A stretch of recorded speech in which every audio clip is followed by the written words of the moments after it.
भाई फोटो मार लेना प्रशांत। भारत क्या हुआ सलीम भाई ने अलग कर दिया कि सलीम भाई को हटा देगा ना। फिर हमने जब जमीन दी तो हमारा अपना ही था, हमने ही बनाया।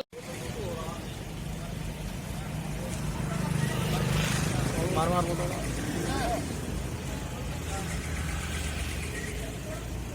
पड़ रहा है। पुलिस का क्या गुबाल बिल्कुल धराशायी हो चुका है। सड़कों पर आने की ऐसी खैर कोई ख़ास वजह ये पड़ी कि हमारी बेटी जो कि गौतम बुद्ध नगर के दादरी क्षेत्र में रहती थी और जिसका एक्सीडेंट बुलंदशहर के थाना क्षेत्र में हुआ, उसकी वजह से, क्योंकि आईजी रेंज है, इस वजह से हमको सड़कों पर आना पड़ा। बाकी हमारा जो शासन है, जो सरकार है, वो बहुत अच्छे तरीके से चल रही है, लेकिन कहीं ना कहीं प्रशासन की कोई तालमेल में कमी है, जिसकी वजह से कभी कभी कोई बातें छोटी मोटी आती जाती रहती हैं। तो इस वजह से सड़कों पर भी आना पड़ जाता है।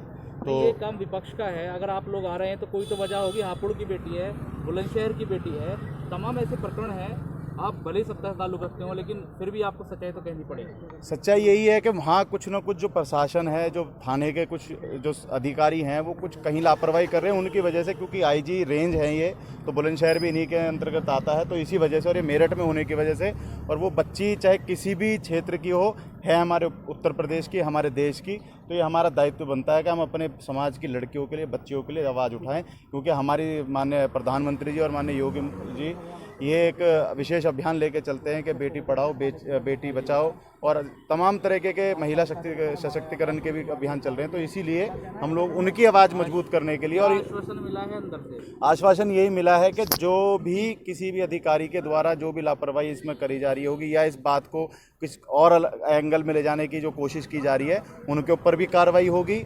और जिन मंचलों की वजह से हमारे एक देश का होनहार बच्चा, हमारी लड़की जो हमारे समाज के बीच से आज चली गई, उन पे भी सख्त से सख्त कार्रवाई होगी। और जैसा वो उनका परिवार चाहेगा, उस तरीके को पूरा मामले को संज्ञान लेते हुए उनको न्याय दिलवाया जाएगा। अध्यक्ष जी, भाजपा के एक विधायक की हत्या कर दी जाती है और फिर उसको भाजपा के एक विधायक को मारा जा रहा था, तो इसमें क्या कहेंगे जिला अध्यक्ष?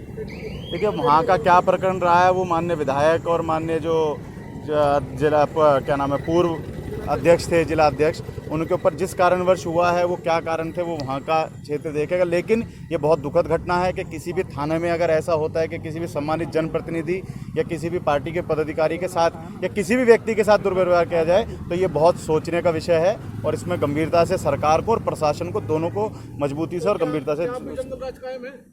नहीं, जंगल राज कोई ऐसा कोई जंगल राज नहीं है। हर तरीके का आज हमारा जो समाज है वो बहुत सुरक्षित है, लेकिन कुछ असामाजिक तत्व होते हैं, वो हर जगह पाए जाते हैं, वो हमारे अड़ोस पड़ोस में भी होते हैं, तो उनको सुधार भी किया जाता है। आज इसलिए आना हुआ कि बुलंदशहर के औरंगाबाद थाने के अंतर्गत पिछले दिनों हमारी एक बेटी सुदीक्षा भाटी, कुछ मंचलों के छेड़खानी के कारण उसकी हत्या हो गई और पुलिस प्रशासन आज तक हत्यारों को गिरफ्तार तक नहीं कर पाया। तो इससे पूरे समाज के अंदर आक्रोश व्याप्त है, जिसकी वजह से हमारी सरकार और हमारी पार्टी की बदनामी हो रही है प्रशासन की नाकामी की वजह से।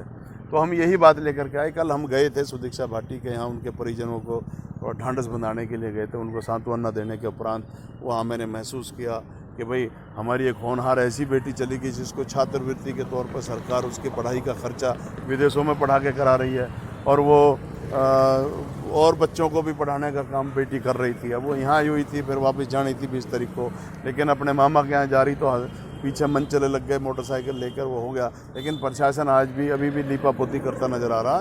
तो हमने ये अपने यशस्वी मुख्यमंत्री जी को इस बात की सूचना दी है। तो इसलिए हम ये लेकर के आए हैं कि भाई इसमें तुरंत जो है हत्यारों को गिरफ्तार करो। बाकी हमारा और मांग पत्र है कि जो मांग है कि भाई SIT जो गठित करी है, पुलिस के नाकामी के खिलाफ पुलिस कैसे करेगी। इसलिए हमने कहा है कि कोई मौजूदा जज के नेतृत्व में कोई SIT गठित हो। तो इसलिए ये मांग है, और भी कई मांग है जो ज्ञापन में हमने दे रखी है। तो इसलिए आज हम यहाँ पर आए।